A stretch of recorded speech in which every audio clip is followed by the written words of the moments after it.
identify myself as African American. So I'm from central Louisiana, small town called Wilson, Louisiana. Um, Again, I was raised in that town during the 70s and 80s when change was coming, but not there. It was moving a little slower. The town I was raised in, we were divided uh, by a railroad track, a structure that defined where the African American black people lived and where the white people lived. It was always like that for years. Even to today, it's still kind of like that, except for now it's gotten better. It affected the quality of life when it came to jobs and how we felt as people. Because if you lived on one side of the track, you was always reminded of that. Don't cross the track. Even as a kid, when I was young, you wasn't allowed to go across that track unless it was to do business or go to school. Once you were done with going to school and doing your business, you got back across the track, especially at a certain time at night. I feel that experience, it affected me in some ways, but the good thing is that I was raised by my grandmother and my mom who didn't allow it to define me. So I feel like it made me stronger.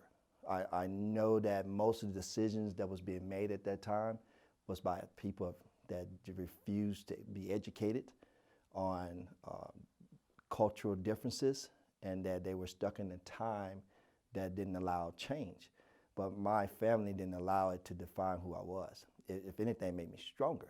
It made me stronger to the point to where I'm at now as a CSM. I share those stories. I share those stories to soldiers say, hey, yes, things are going on in the world, but at the same time, you learn from it and you grow from it. And then you be a part of the change. Don't be a part of the population that refuses to change.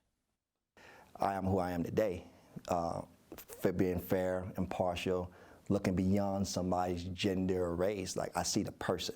I see them for who they are. You know, those family values, like I was raised, you know, there was no divide. Other than, like I mentioned earlier, that railroad track, which was something that was there before my time, my grandmother's time, but for her state of mind, it was passed on to her kids, and we never was allowed to be ignorant or to think that way. The first time was when I was around 9 or 10 years old, and again, when I went to school, I had white friends and Hispanic friends when I went to school. So one of my white friends' parents asked me, us to come over because we all played summer baseball and stuff together. Can we come over and play with her son? So we said, of course, yes. And we knew that we weren't allowed to go across the railroad track. We went anyway. So I want to say we probably got half a mile across that track. It was 4 of us. And the police pulled up behind us and stopped us and said, hey, where are you boys going?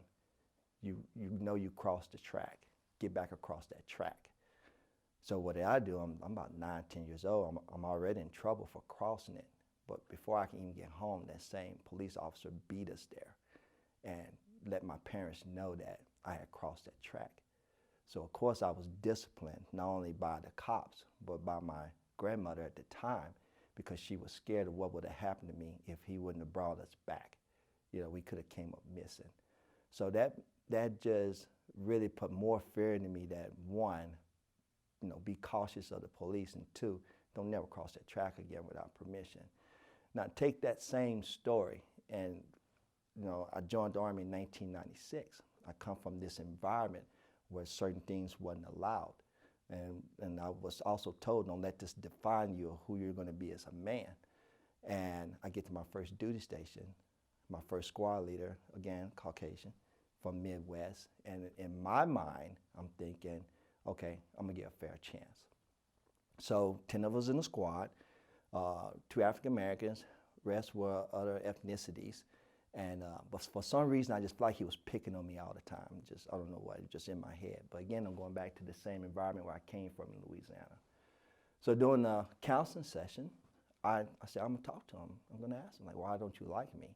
And I already had the perception in my mind of why he didn't like me. So I asked him.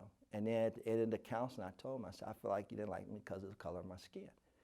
He stopped the counseling session and said, Bennett, don't never say that again. He said, brother, I think you're awesome. I just want you to be better than me. He said, I see something in you. He said, your peers look up to you. He said, you're only a specialist. Now I got E5s, E6s that want you to work with them. I see something in you, brother. He said, it has nothing to do with the color of your skin. He said, I want you to be good. And that's what I took from that. It was my fault because of where I came from and what I was told. And then I joined the Army and I got a fair chance of what my recruiter told me I would get, and I did get that. But the bad, ugly, we all came from a family that either taught us the right thing or the wrong thing. It's just that we all have to figure out what do we want to take from it. Do you want to stay in a state of mind of the way the environment was that you came from?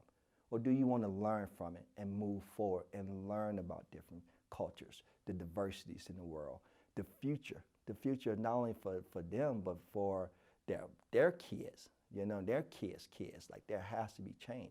And to me, it starts with the root, which is just family values. The Army has allowed all of us to have a voice, regardless of what it is. It's just up to that person to have the personal courage to speak up. And even if they don't have the personal courage to speak up, the Army also said we have battle buddies. And if somebody's standing there and they know something is not right, then they should also stand beside that person so that he or she has the courage to speak up. So the Army has always given me a voice, a platform, as long as it's in a professional manner, to speak up for what is right. I've never been turned away. We have open door policies.